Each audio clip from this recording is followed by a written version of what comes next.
Assalamualaikum warahmatullahi wabarakatuh.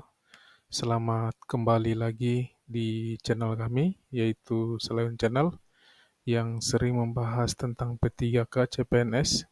Kali ini kita coba lihat di beranda BKN, yaitu judulnya BKN Expose, jawaban atas pertanyaan Anda tentang CPNS P3K. Jadi, yang sudah pernah masuk di laman BKN, itu yang sudah mempertanyakan di pertanyaan baik di Instagram maupun di Facebook barangkali. Ini adalah salah satu atau 5 pertanyaan yang kami rangkum.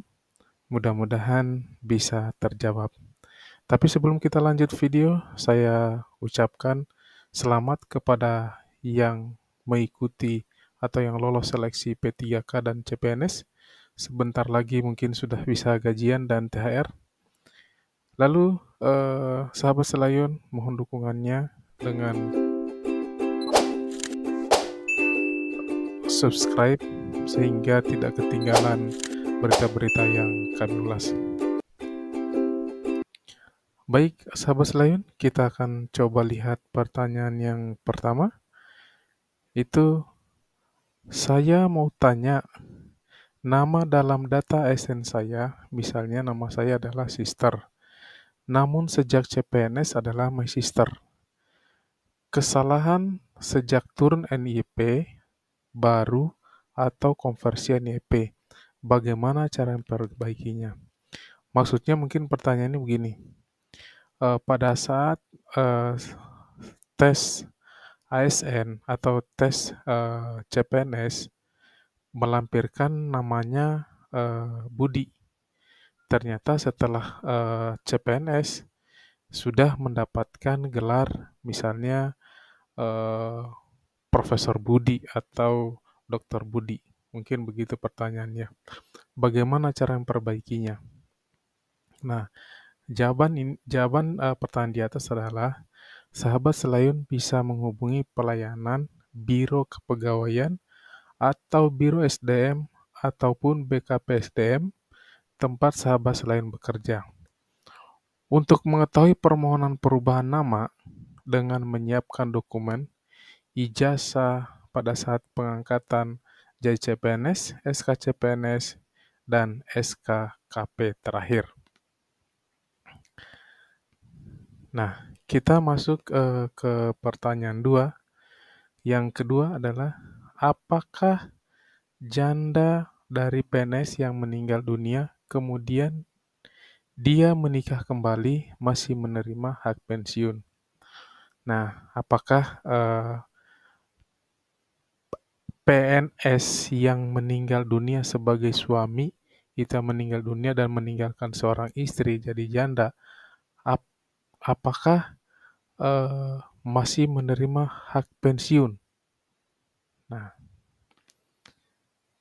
untuk hak pensiun seorang janda adalah apabila janda menerima pensiun dari PNS yang meninggal dunia, maka ini maksudnya apabila janda penerima hak pensiun meninggal dunia atau janda tersebut menikah lagi, maka hak pensiun terhitung pada saat yang bersangkutan melakukan pernikahan,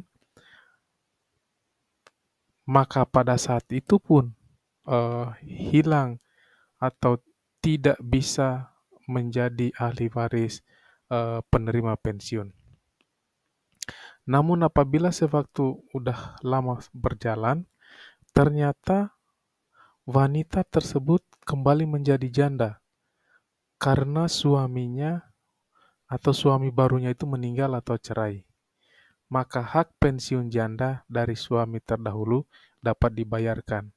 Mungkin maksudnya begini, apabila seorang janda dan penerima ahli waris pensiun dari suaminya yang meninggal, janda tersebut menikah lagi, maka sejak pernikahan itu, hak untuk mendapatkan pensiun suami terdahulu itu tidak bisa lagi mengklaim bahwa dia penerimanya. Itu sudah tidak boleh. Jadi, sejak tanggal pernikahan keduanya atau pernikahan barunya, sejak itu pula terputus untuk eh, penerima hak pensiun dari suaminya. Jadi apabila setelah pernikahan baru ini suami yang baru ini meninggal atau cerai, si penerima pensiun atau si janda ini bisa mengajukan kembali untuk menerima hak pensiun suaminya terdahulu. Karena suaminya terdahulu meninggal, jadi masih bisa diklaim oleh janda tersebut. Artinya begini, caranya bagaimana? Sahabat selalu dapat melaporkan hal tersebut ke PT Taspen. Laporkan lengkapi persyaratan bahwa surat nikah sebelum menikah dengan yang baru atau edan atau surat nikah atau cerai dengan eh, suami yang baru. Jadi suami yang lama yang sudah meninggal tetap dilampirin untuk mendukung pengklaiman bahwa benar eh, ini adalah ahli waris atau penerima eh, hak pensiun dari PNS yang sudah meninggal. Begitu soal nomor 2 jawabannya. Sekarang kita masuk ke nomor 3. Apakah bisa saya mengurus pencantuman gelar dahulu baru mengikuti ujian penyesuaian ijazah? Nah, saya masuk CPNS memakai jasa D3 dan saat ini saya sudah memiliki jasa S1. Jika saya harus menunggu ujian penyesuaian ijazah, sepertinya masih lama. Nah, maksud pertanyaannya ini adalah pada saat CPNS, seleksi CPNS, beliau ini masih D3. Ternyata pada saat lulus CPNS, beliau udah S1. Nah, bagaimana cara memperbaharuinya? Nah, untuk pertanyaan ini, bisa tidaknya pengurus pencantuman gelar dahulu baru ujian penyesuaian ijazah, itu untuk gelar ada berapa persyaratan yang harus dipenuhi. Ya, yang pertama, memiliki ruang golongan terendah pada ijazah yang dimiliki. Ruang golongan terendah itu biasanya berapa? Kalau D3 berarti dia itu minimal 3A. Ya, jadi itu ruang golongan terendahnya. Kedua, memiliki akreditasi studi yang berlaku pada saat lulus minimal B atau baik sekali. Namun jika akreditasi C atau baik, maka harus melampirkan surat rekomendasi Menpaner B, Kementerian Pemberdayagunaan Aparatur Negara dan Reformasi Birokrasi. Kemudian yang ketiga, penyelenggaraan perkuliahan harus dilakukan pada universitas induk, tidak diperkenakan melakukan pendidikan jarak jauh, kecuali diatur dalam perundang-undangan. Maksudnya gini, jika yang bersangkutan sebelumnya D3 dan S1-nya mendapatkan S1-nya itu melalui kuliah online, yang bersangkutan ada di Pulau Jawa, kuliah di Kalimantan itu tidak bisa, kecuali diatur dalam undang-undang. Jadi sahabat Selayun dapat mengajukan kenaikan pangkat penyesuaian ijazah setelah lulus ujian dinas atau pengajuan pencantuman gelar ketika sudah berada di golongan ruang 3A. Gitu ya. Kalau di bawah golongan ruang 3A itu tidak bisa mencantumkan atau mengcover uh, pendidikan terakhir S1-nya. Pertanyaan keempat, perkenalkan saya SNP3K dengan jabatan ahli pertama pengembang teknologi pembelajaran. Izin bertanya, setelah Undang-Undang ASN terbaru, apakah ada mekanisme pencantuman gelar tambahan tanpa perubahan golongan dan kelas jabatan? Nah, kebetulan nih P3K atau seleksi P3K tahun 2022 kemarin, saya mengikuti seleksi P3K kebersamaan dengan penyesuaian tesis. Dan ketika diterima sebagai P3K, saya juga sudah menyelesaikan masa studi dan dinyatakan lulus S2.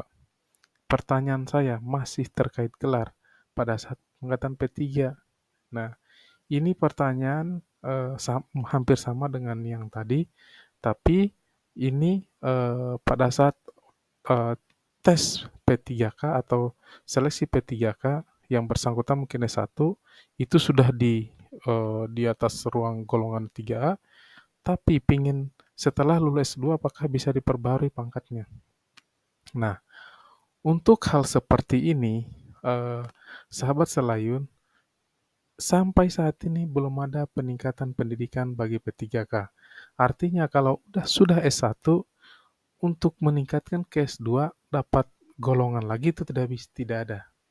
Jadi S1, mau S2 itu mungkin nanti ada perubahan atau menurut perundang-undangan.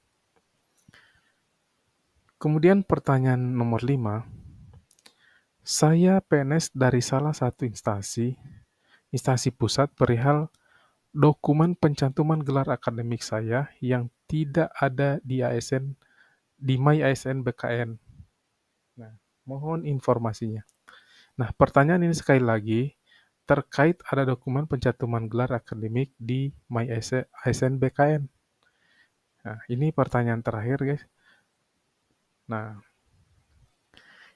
ini sahabat Selayun dapat mengajukan peremajaan pendidikan dengan melampirkan SK kenaikan pangkat terakhir, surat izin belajar, tugas belajar, ijazah transkrip nilai, dan akreditasi program studi yang berlaku pada saat lulus. Jadi lampirin aja untuk merubah sebelumnya eh, di gelarnya itu di MyASN BKN itu tidak tercantum. Jadi sahabat Selayun dapat mengajukan peremajaan pendidikan. Jadi sebelumnya mungkin sebelum lulus masih SMA, ketika udah lulus S1, nah itu bisa dimasukkan di peremajaan pendidikan.